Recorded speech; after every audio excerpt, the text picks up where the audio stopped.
9 eru í gæsluvarðhaldi eftir að 106 kílóum af kókaíni var smyglað til landsins með súrálskipi frá Brasilíu. Málið er það stærsta sinnar tegundar hér á landi. Virði efnanna er á 3 milljarð króna. Neyðarlínuna hafa aðeins borist 5 sjálfvirk neyðarsímtöl frá ökutækjum í júní samanborið við 175 mánuðina á undan.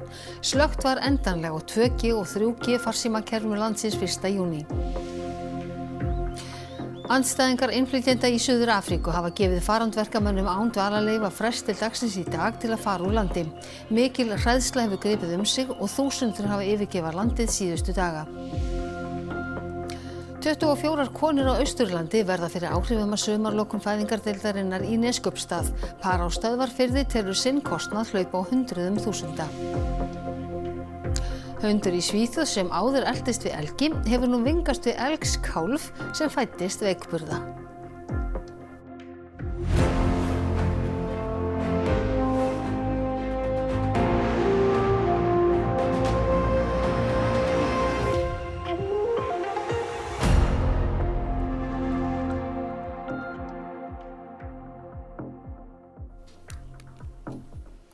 Komið sæl. 106 kílóum af kókaíni var smyglað til landsins í síðustu viku. Málið er í stærsta sinna tegundar hér á landi og 9 eru í gæsluvarðhaldi. Samkvæmt heimildum fréttastofu komu efnin með súrálskipinu Korsnitsa frá Brasilíu í Straumsvíkurhöfn á mánudaginn fyrir viku. Þeir sem eru í haldi eru 3 Íslendingar og 6 erlendir ríkisborgarar, allt karlar á 30, 40 og 50 aldri. Ráðist var í húsleitir á nokkrum stöðum í síðustu viku. Efnin voru kyrfilega falin í skipinu undir sjávarmáli. Efnin eru falin í því sem að kallast sjókista sem er þá undir skipinu á nú er ég ekki sjómaður en þetta er einhvers konar lúga sem að hleypir vatnið þarna í gegn eða eitthvað þvíumlegt og er lokað með einhverju rist og efnin voru falin þar í því rými. Hafið þið séð þetta áður? Við höfum ekki séð þetta áður hér á Íslandi en þetta er vel þekkt erlendis frá. Það eru 9 manns í varðhaldi, teljið að þeim eftir að fjölga? Við getum ekki útilokað það. Eru það að leita að einhverjum? Mögulega. Þóra Tómasdóttir, þú ert búin að vera að vinna að þessari frétt síðustu daga. Hvað vitum við skipulagningu málsins og þá sem standa þarna baki? Lögregla segir okkur ekki mikið. En við vitum að hún hefur verið að fylgjast með þessu máli í langa tíma, í einhverja vikur, áður en hún fer í handtökur. Við vitum að mennirnir sem eru í gæsluvarðhaldi eru ekki skipverjar og ekki starfsmenn álversins í Straumsvík og að þetta eru þaulskipulögð brotastarfsemi. Þannig að það er engin nýgræðingar þarna bak við þetta. En við skulum aðeins reyna að átta okkur á því bara hversu virði þessi sending gæti verið. Þessi efni eru að minnstakosti á einhvers staðar á bilinu á 3 milljarð. 2-3 milljarðar. Það er bara einfalt reikningsdæmi að okkur skilst að á götunni sé grammið af hreinu kókaíni á 20.000–25.000 krónur og ef það er eitthvað búið að eiga við það þá er það eitthvað ódýrara. Þannig að þegar það er reiknað til enda þá verður talan eitthvað aðeins hærri. En þó er að Ísland-Brasilía þarna er tenging sem við höfum séð áður. Já, og meðal hinna handteknu eru Brasilíumenn, það er einn Rúmeni og einhverju Íslendingar. Og við höfum séð það á undanfarnum 4 árum að það er þetta í annað sinn sem það kemur risastór kókaínsending frá Brasilíu sem er ætluð til Íslands.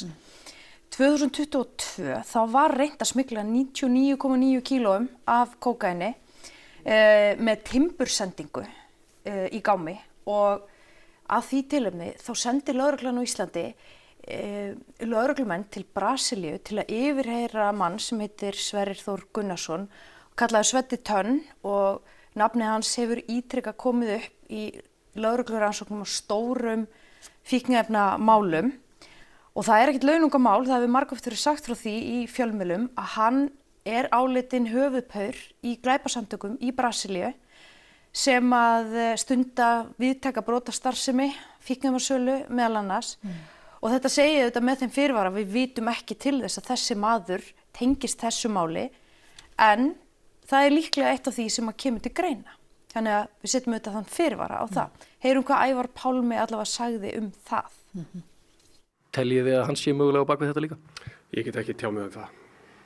Er það til skoðunar? það bara eins og margt annað til skoðunar. Við veltum öllum steinum við þessu tengt. Og við þetta má bæta að lögreglan tilkynnti einnig í dag stórt óskylt fíkniefnamál sem kom upp í Norrænu fyrr í mánuðinum.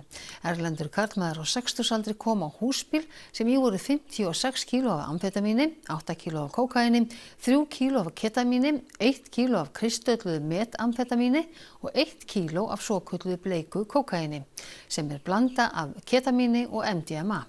Maðurinn var handtekinn á Norðurlandi og í varðhaldi þar.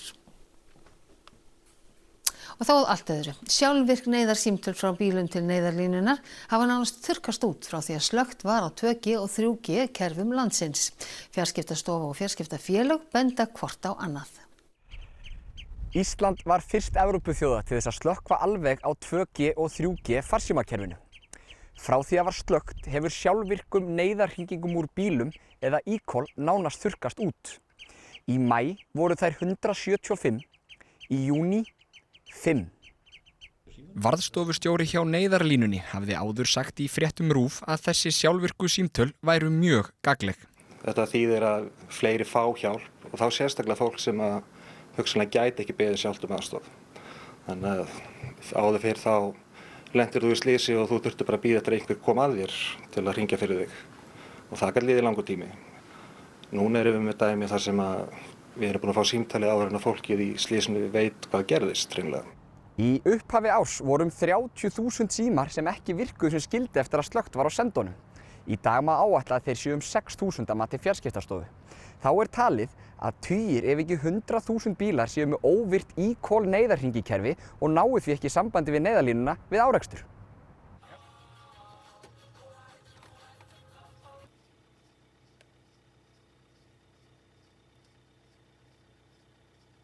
An emergency call has been triggered. To cancel the call, press the emergency call button. Making an emergency call.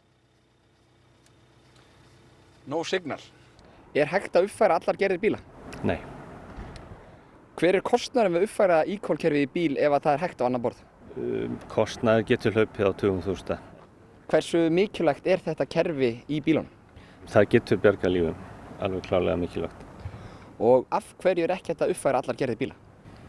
Það framleiðandi býður ekki endilega upp á það og svo kenna þeir símkerfunum. Lokunin hefur áhrif á fleira en bara bíla og farsíma. Hún hefur meðal annars áhrif á öryggiskerfi, neyðarhringingar og lyftum og sum lækningatæki. Undirbúningurinn fyrir lokuna stóð yfir í langan tíma og gátu margir aðilar brugðist við, þar á meðal rekstraraðilar öryggiskerfa. Kostnaðurinn fyrir þá hleypur hins vegar á milljónum. Fjarskiptakerfið í eigu og rekið af fjarskiptafélögunum. Fjarskiptastofa, sem heyrir undir innviðaráðuneytið, hefur síðan eftirlit með þessum félögum. Nú staðan þannig að allir benda á hvern annan og hvar ábyrgðin liggur ekki skýrt. Ríkið getur náttúrulega haft allt að segja ef áhugi fyrir hendi. Þetta búið að vera samtal við hans fjarskiptastofu sem stjórnvald. Þannig að þau eru vel upplýst og hafa verið í mörg ár. Þannig ef að ríkið vill eða hefði vilja með einhverjum hætti grípa inn í þá hafa verið öll tækifæri til þess. Spurning hvort að bílaframleiðendur sjálfur hefur líka að sjá það fyrir en það hefur legið fyrir í mörg ár að þetta þurfa að gerast í öllum heiminum. Hópurinn sem lokun sendana hefur mest áhrif á eru eldra fólk og jaðarhópar sem erfitt að ná til. Að ógleymdum erlendum ferðamönnum sem gætu lent í því að síminn þeirra virki fullkomlega allt það til á að hringja í neyðarlínuna og þeir fá ekki þá aðstoð sem þeir þurfa. Fjarskiptastofa gaf ekki kost á viðtal í dag en segir í skriflegu svari til fréttastofu að vandamálin með e-call neyðarhringikerfið hafi ekki verið óvænt. Ákvörðun lokun 2G og 3G farsímakerfa sé fyrst og fremst rekstrarleg ákvörðun fjarskiptafélagana og á þeirra ábyrgð. Hlutverk fjarskiptastofu sé að hafa eftirlit með því að breytingarnar fari fram með hagsmuni almennings og almannaöryggi að leiðarljósi. Og þá út í heim. Það mikil ólga í Suður-Afríku eftir mótmæli og ofbeldi gegn innflytjendum síðustu vikur. Mótmælahreyfingar gáfu fólki án dvalarleyfis frestar til í dag til að yfirgefa landið. Mikil öryggisgæsla var í borgum Suður-Afríku í dag af ótta við ofbeldisöldu.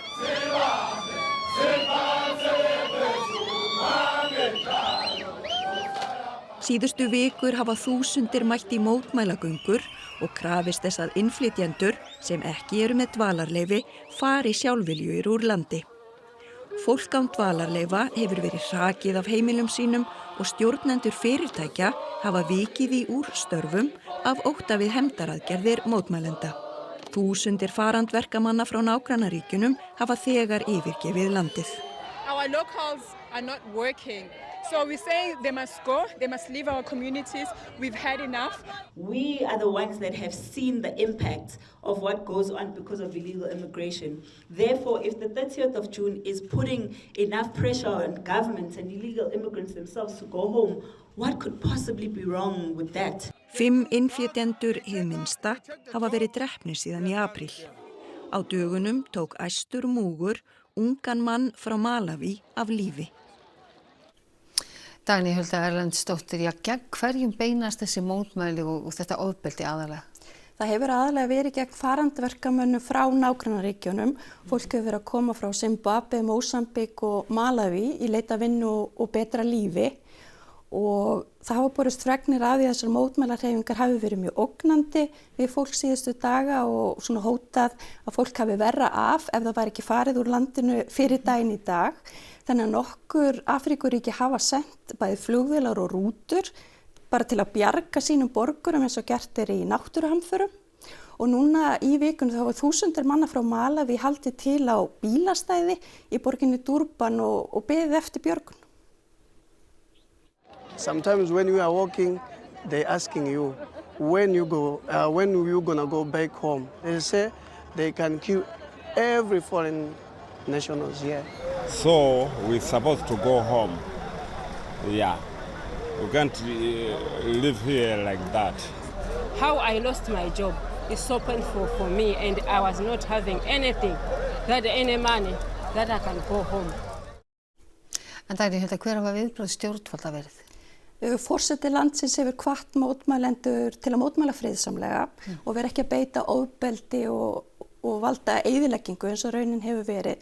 En svo sendi hann frá sér tilkynningu í dag þar sem hann sagði að það þyrfti að hlusta á fólk sem hefði áhyggjur af innflytjendum. Þannig að það er búist við að stjórnvöld ætli núna að fara að taka harðar á því að fólk sé óskráð í landinu og að vinna. En hefur innflytjendum fjölgað hratt í Suður-Afríku? Nei, það er ekki þannig, en það er vissulega slæm efnahagsstaða í landinu og það eru margir sérfræðingar sem hafa bent á núna síðustu daga að í grunninn snúist þetta reiði út í stjórnvöld. Það er mikið atvinnuleysi í landinu, 1/3 allra í landinu eru án vinnu og stjórnvöld eru gagnrýnd fyrir að hafa ekki gert meira til að bæta úr því og svo eru þetta spilling sem hefur áhrif á marga.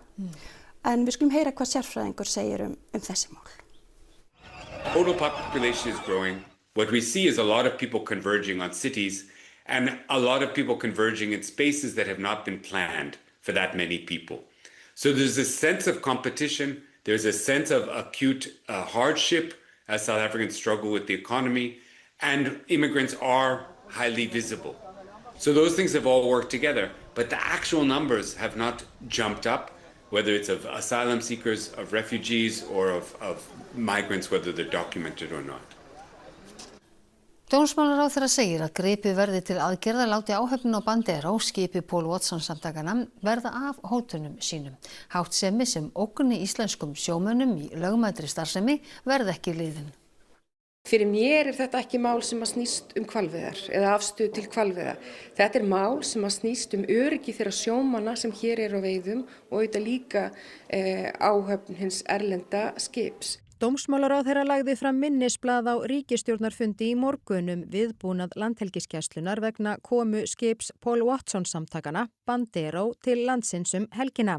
Áhöfn skipsins hefur það að yfirlýstu markmiði að stöðva hvalveiðar við Ísland. Það alveg skýrt að hvalveiðar eru löglegar samkvæmt íslenskum lögum, hvað sem mönnum kann að finnast það.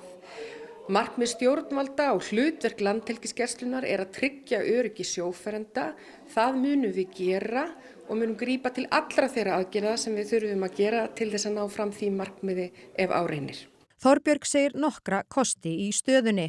Það þetta eins viðsmyndin að menn verði dregnir til hafnar. Þannig við skoðum og metum stöðuna út frá því hvert alvarleikastig Þetta byggir á því. En íslensk stjórnvöld láta það auðvitað ekki líðast að hinga til lands komi menn í þeim tilgangi með yfirlýsingar það að ógna öryggi sjófarenda. reyni á það, þá verður gripið til aðgerða. Varðskipið Þór hefur fylgt Bandero frá því á sunnudagskvöld. Óljóst hefur verið hvar skipið heldur sig þar sem slökkt á staðsetningabúnaði þess. Að kröfu Landhelgisgæslunnar sendir áhöfnin staðsetningu á klukkustundar fresti. Samkvæmt heimildum fréttastofu hefur skipið verið á siglingu vestur af Snæfellsnesi og hefur ekki komist í nálægð við hvalveiðiskipin Hval 8 og 9. Alls hafa 10 langreyðar verið skotnar þar sem af tímabilinu.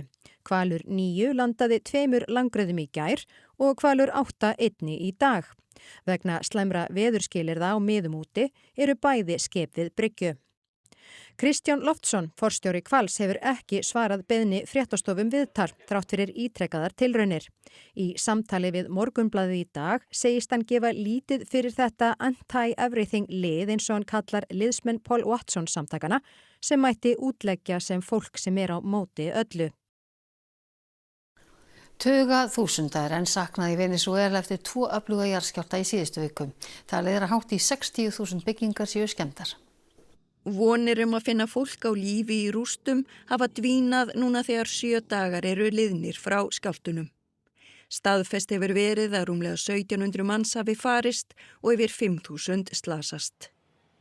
Yfir 50.000 manns eru á lista yfir þá sem enn saknað. Mestur skaði varð í ríkinu La Guaira og þar var sænska ríkissjónvarpið á ferð í vikunni. Bueno, aquí estaba una panadería. ¿Esto fue una panadería? Fue una panadería. Y donde está aquellas láminas verdes era la entrada para el barrio, un barrio que quedó muy afectado que se llama Barrio La Toma. Hátt í 60.000 byggingar skemmdust í skjálftunum. Á þessum myndum fyrir og eftir þá má sjá eyðilegginguna í La Guaira. Bueno, fueron los peores 40 segundos de nuestras vidas. Fue algo muy rápido y el piso literalmente era como gelatina. Samkvæmt Sameinuðu þjóðunum mikill matarskortur í landinu og neyðarbirgðir hafa verið fluttar þangað. Esto debe ser y puede ser reconstruido y queremos seguir nosotros en etapa de desarrollo, de crecimiento, donde la economía fluya y para eso necesitamos la participación de gobiernos amigos que nos ayuden al desarrollo en nuestro país. Og aftur hingað heim, par á Stöðvarfirði sér fyrir sér að kostnaður þeirra vegna lokunar einu fæðingardeildarinnar á Austurlandi í sumar getur hlaupið á hundruðum þúsunda. Þau þurfa norður í land til að vera nærri opinni fæðingardeild vikurnar í kringum 17. dag. Tilfinningin að fara frá því að langa til að eiga barnið sitt heima, ég var búin að skoða þann valmöguleika. Hann ekki í boði í þessum landsfjórðungi. Yfir það, þetta verður bara voða heimilislegt og kósí en á sjúkrahúsinu í Neskaupstað. Yfir það, ég veit ekki hvar barnið mitt að fara að fæðast. Það fer alveg með sálartitrið. Hrafnhildur Ósk ein 24 kvenna á Austurlandi sem eiga von á sér á meðan fæðingardeildin í Neskaupstað verður lokuð 8. júlí til 14. ágúst vegna endurbóta á skurðstofu. Ekki allar þessar kvenna hefðu verið hjá okkur í fæðingu en þetta hefur náttúrulega alveg áhrif á þær allar á einhvern máta. Oddný segir það var reynst mörgum erfitt að útvega húsnæði og aðeins hluti komið stað á sjúkrahóteli.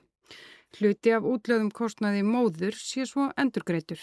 Leið og þarna fólk að þurfa að leigja íbúðir, þarf að taka flug fyrir fleiri heldur en sjálfan sig eða svo framvegis. Þá erum við bara mjög fljótt komin þarna yfir 100.000 kallinn og höldum bara áfram að tikka. Hrafnhildur á von á sínu öðru barni. Foreldrarnir auk 5 ára dóttur og afa hennar fara öll til Akureyrar seint í júlí. Þau eiga von á því að dvelja fyrir norðan í alltaf 20 daga.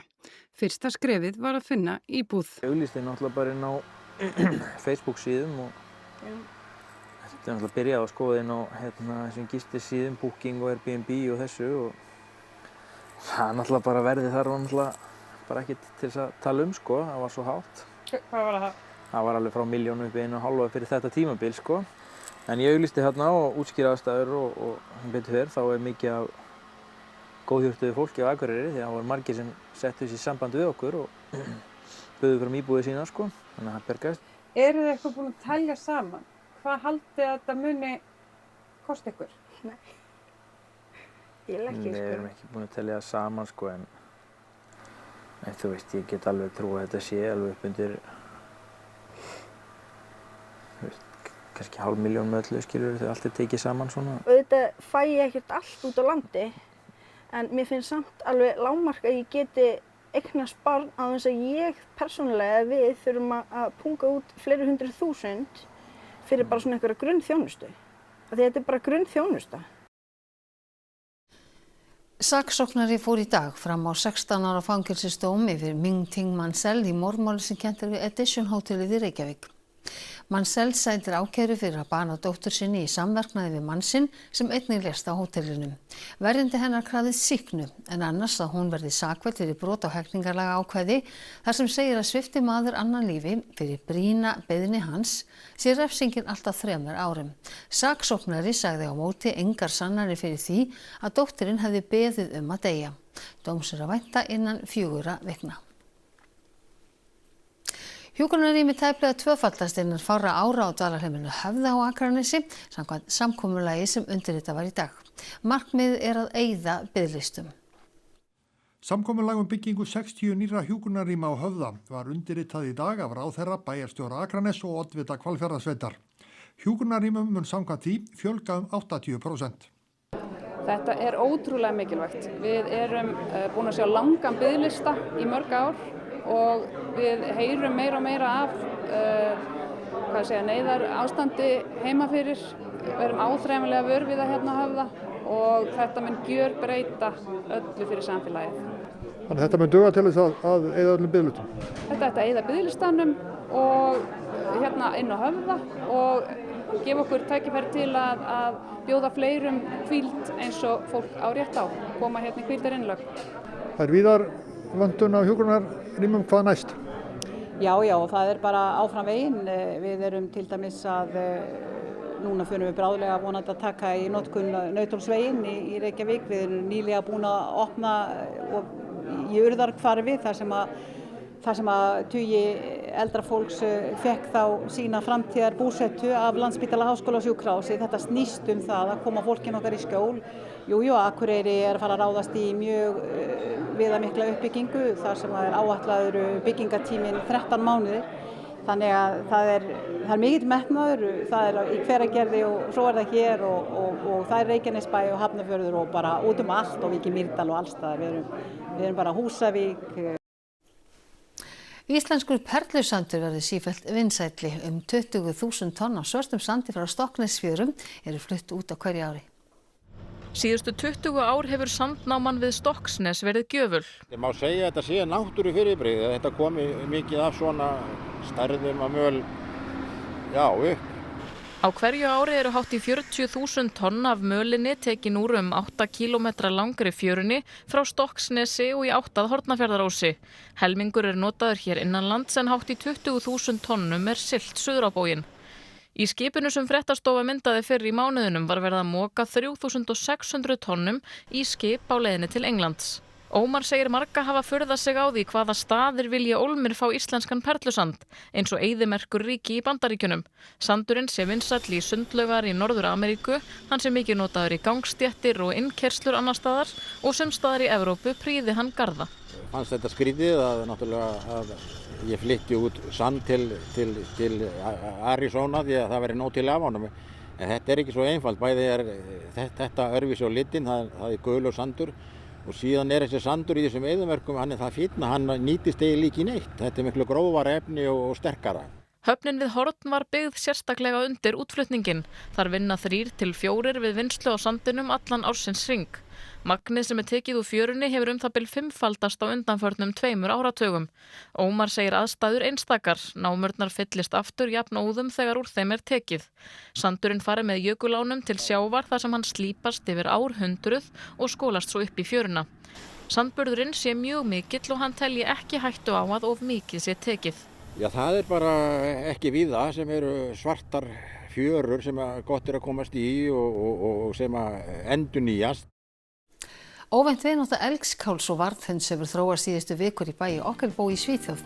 Elgurinn Stína fæddist veikburða og var því tekin heim þar sem hann fékk mjólk úr pela. Þar var fyrir varðhundurinn Boss sem hefur tekið vel á móti elgnum.